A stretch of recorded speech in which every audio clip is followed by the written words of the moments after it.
23, or from least to favorite at the bottom. Not really the bottom. This is not really a ranking, okay? This is not ranking. This is whatever. Been a long time coming. And he said, speak now. I don't even know how to start a video. Like, I don't even know how to function. Like, I haven't done this in so long. Like, ooh. Hello, book people. Hello, people who read books. Girls, guys, other people. But it is December right now. So that means we're nearing the end of the year, okay?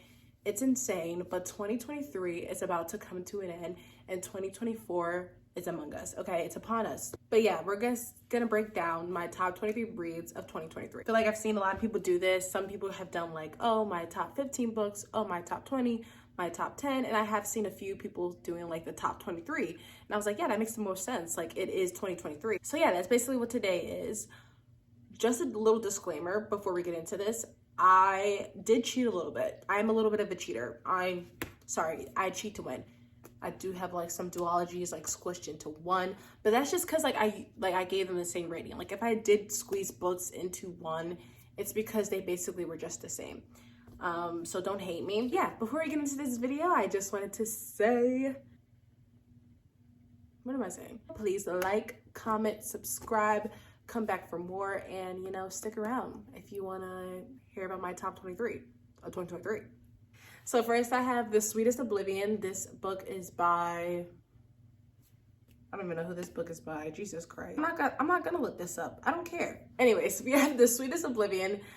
This is like a part of a really popular mafia series that was like going around on TikTok like a while ago. And I had like just read it for the first time at the start of this year, and I really enjoyed the first book way more than I thought I was going to, because everyone's obsessed with the second book, but I really liked the first book. It was good. I mean, like, it was Wattpad, but it was good Wattpad, you know? I had a fun time, I was entertained, and I consider that a great book in my eyes. Like, if I'm entertained, I'm having a good time, I don't care. Do I care? Next, we have By a Thread by Lucy Score. I do enjoy Lucy Score's books for the most part. I feel like her books are just, they're fun. They're a mess, but they're fun. I feel like I don't take them too seriously, because if you take them too seriously, then it kind of defeats the purpose. You're not going to enjoy yourself. You're going to be like, why are these grown adults just acting like children? Yeah, workplace romance, grumpy sunshine. The boss is like grumpy boss, and whatever, and kind of enemies. I don't really like to say enemies to lovers for contemporary romances, but basically like when they first meet, Allie, I think that's what our main character's name is. Yeah, Allie. She basically runs into Dom, which is the main male character, and like he runs into her at her job, and they kind of have like a really bad encounter, and they kind of start off on the wrong foot, but basically he gets her fired from her job because of their argument, and his mom is like, I'm gonna hire her at my other place. I don't know. I read this a while ago. I read this like at the start of the year, so the plot is kind of lost on me, but also like, was there really even a plot? It's just a rom-com basically. We have Happy Place by Miss Emily Henry. This was a very anticipated release for me for this year. I am an Emily Henry stan, if I do say so myself. I love Beach Read. I loved People Meet on Vacation. Like, that was my favorite standalone romance for a very long time. Book Lovers like wasn't my favorite, but like I still liked it.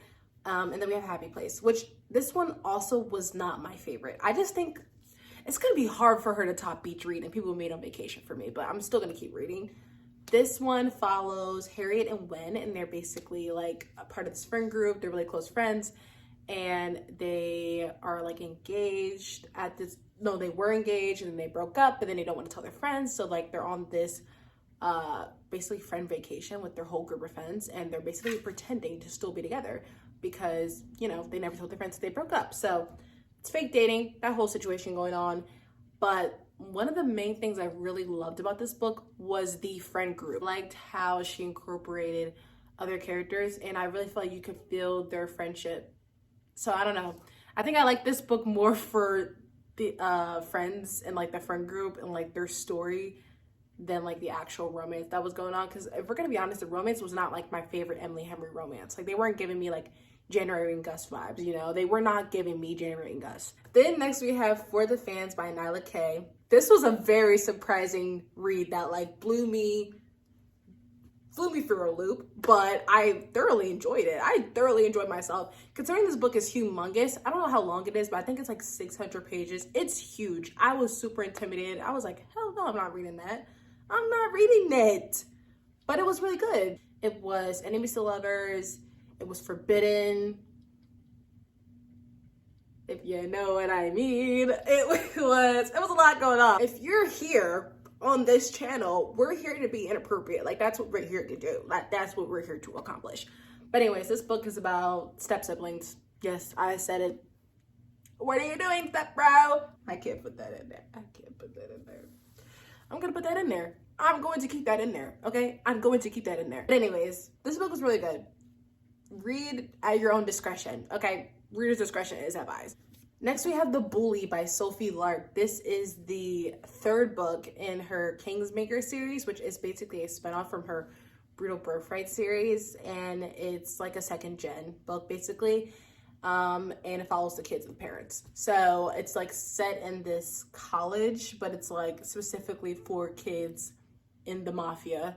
So it's a really cool dynamic, something I've never really seen done in books before. So I really like the location. I like the setup.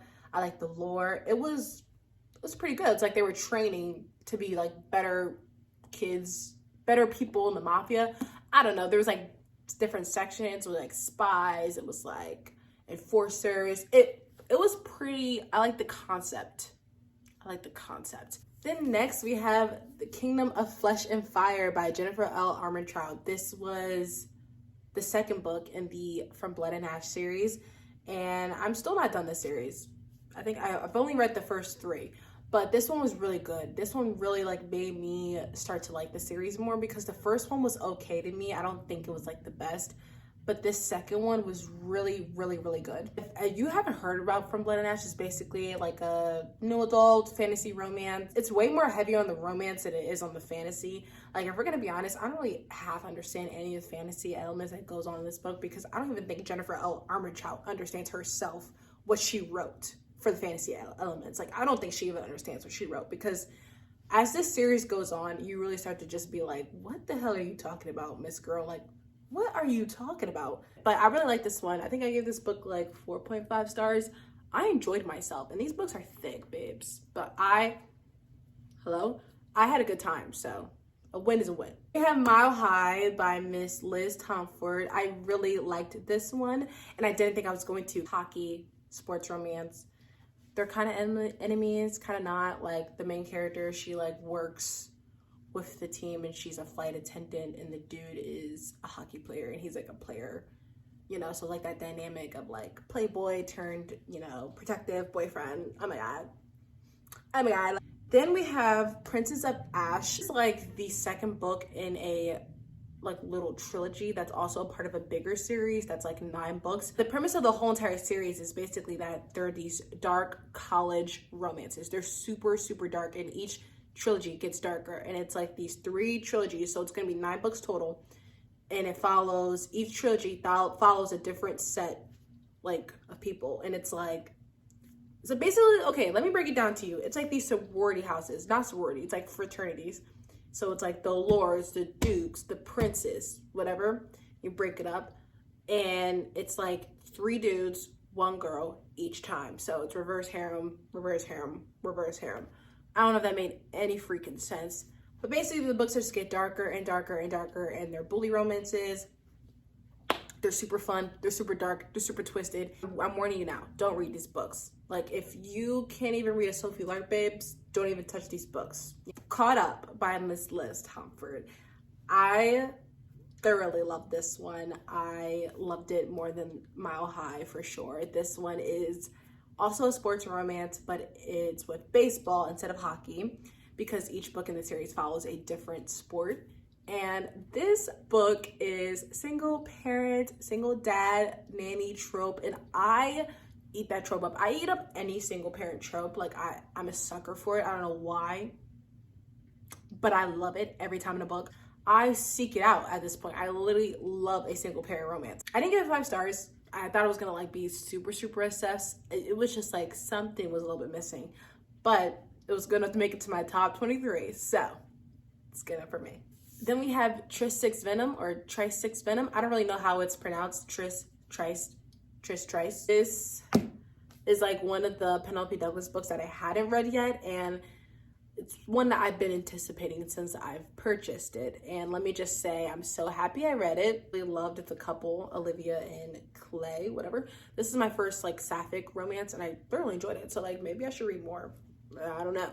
But yeah, this book is a bully romance again. Do I just have a problem?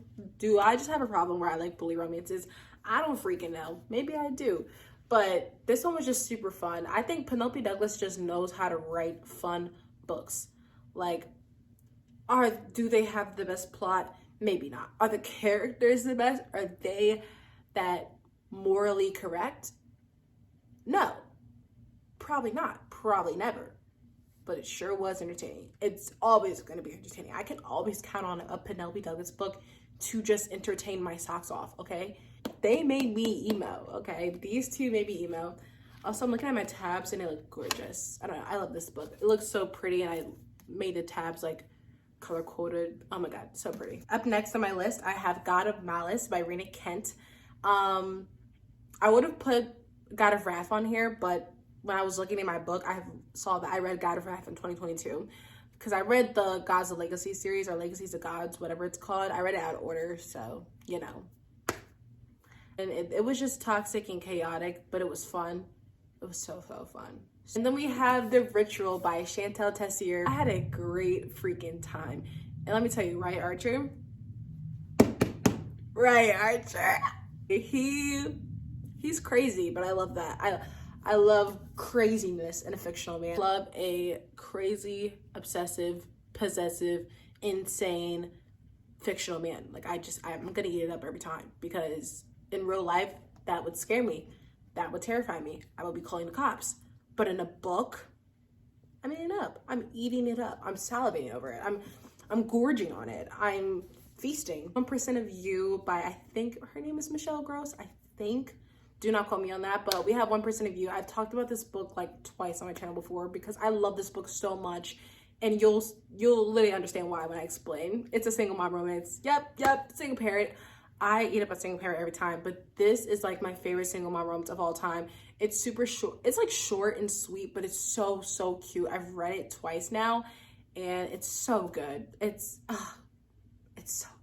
So we're entering my 5-star territory right now. Next, we have A Court of Silver Flames by Sarah J. Maas. Fun little fact, I actually read the ACOTAR series back in 2020. Like, I'm telling you the beginning. I have the OG covers of ACOTAR up on my shelves because I read this series back in the day.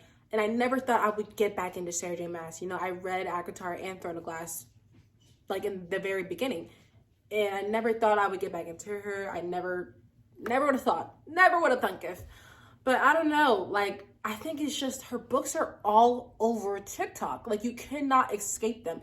Every time I try to be like, oh, not interested, they keep on coming back. And it's like, okay, the universe is just telling me to read this freaking book, and it's telling me to continue with the series. Especially with Crescent City 3 coming out next month. People are going insane, okay? The girlies are going crazy. So I was like, okay, I gotta catch up. Okay, just to let you know, I like watched a whole video of the recap of the other books before so that I could just get a refresher in my mind, because I vaguely remembered the story, but I didn't remember like all the little details. But I was also hesitant about reading this book because I never liked Nesta's character. After reading this book, I will say, I still don't love her, okay? I still don't love her. I know some people read this and their minds are changed and they're like, I love Nesta. All hail Nesta. All hail Nesta. Now, has she redeemed herself a little bit in my eyes after reading this book? Definitely. I definitely understand her more, and I feel like this book was so necessary to her growth, and she still has growth to do after this book. Like, she's not like done. Her journey is not done. Her mental health journey is not done. But I feel like it was so great to be inside of her head to see like what she was doing, to cope, and having her like get friends. So I really enjoyed this one. This was a really vital book in the series, I feel like, and it was just necessary. Twisted Pride by Cora Riley. This is my favorite Captor Captive book of all time. I am obsessed with Captor Captive, but it's a trope that has to be done correctly, and I feel like a lot of times it's not. It can just get cheesy, or it can just get super weird, and the girl would just get Stockholm Syndrome like 5 days in, and I'm like, wait a minute. You just got taken from your family, babes. Like, I know this dude is fine, but like, come on now. Like, let's have some restraint. This book, I felt like, did the whole transition from Captor Captive to them being like in love so well. Like, it did it so well, and I wish I could like say every detail so that I could really explain my feelings and my processing with this, but then I would just end up spoiling the book, and I don't want to do that. But I've read this book twice. I love it so much. It's so freaking good. I gave it 5 stars. I wish I had it in my hands so I could annotate it, but it's so good. It's definitely one of Cora Riley's best books for sure. We have 2 books that I read at the very beginning of the year. Like, I'm telling you, these were my 2 first reads of January of 2023. And that is The Six of Crows duology by Miss, I forgot her name, Leigh Bardugo. So you have Six of Crows and Crooked Kingdom. I just put these together because they're basically like a unit. I would just like say this is a unit and give this duology 5 stars because I thoroughly enjoyed this duology. It was so good, and this is like the epitome of like perfection for YA fantasy, in my opinion.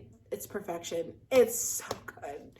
The characters are great. It's phenomenal. And speaking of duologies, the next duology that on this list is The Serpent and the Wings of Night and The Ashes and the Star-Cursed King, which is the Crown of Nyaxia duet by Miss Carissa Broadbent. Is a fantasy romance, new adult fantasy romance, and it has trials and stuff. People compare it to like the Hunger Games and aspects like that. It has similar vibes to the Hunger Games. I feel like it's like a mix of the Hunger Games / From Blood and Ash, because it had a lot of similarities from Blood and Ash. I was like, wait a little bit. I was like, are her and JLA in like cahoots or something? Like, they talking on the low. But anyways, so it has vampires, so if that doesn't convince you to read it, I don't know what will. Then we have Twisted Emotions by Miss Cora Riley. This book comes before Twisted Pride, but this one was even better than Twisted Pride. Like, at first, I thought Twisted Pride was better, but I read Twisted Emotions again. Same thing I did with Twisted Pride, and this book,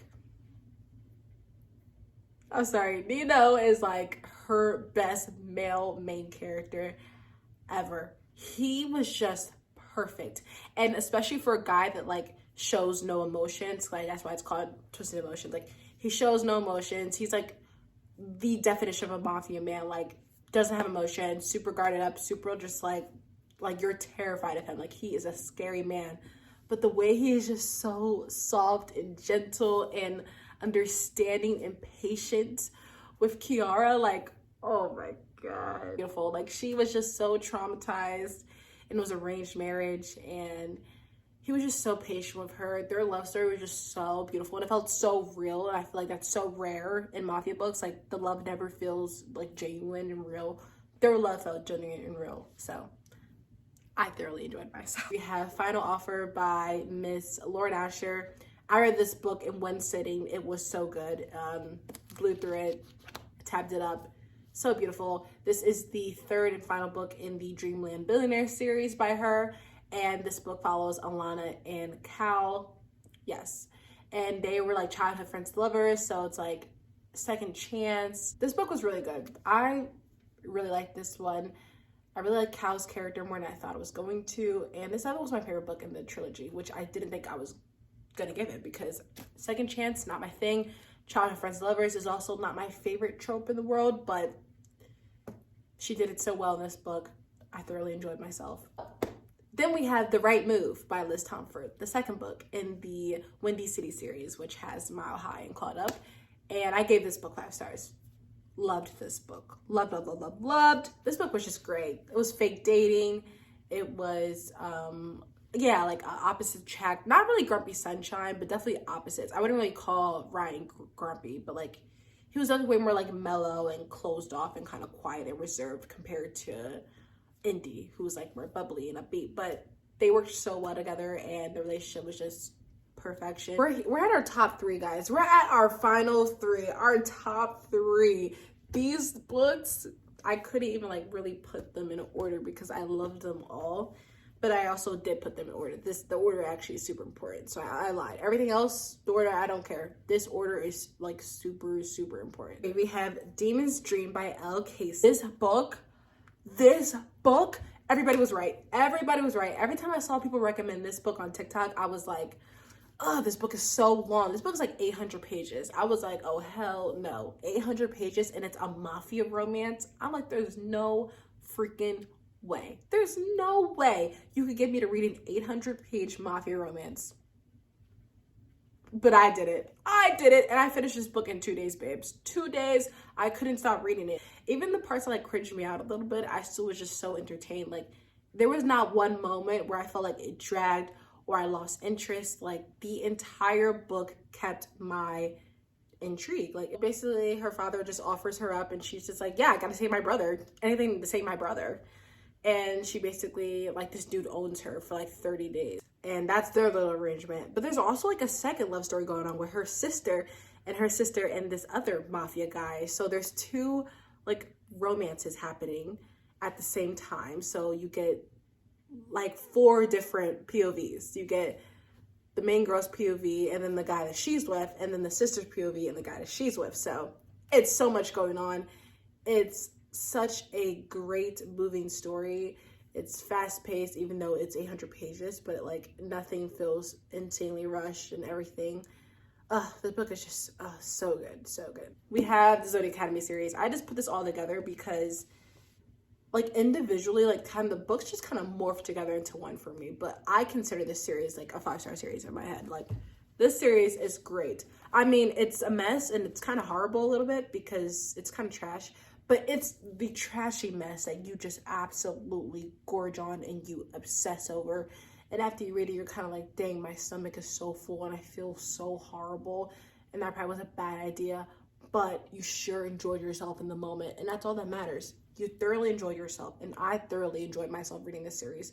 And also, it has one of my favorite fictional couples ever.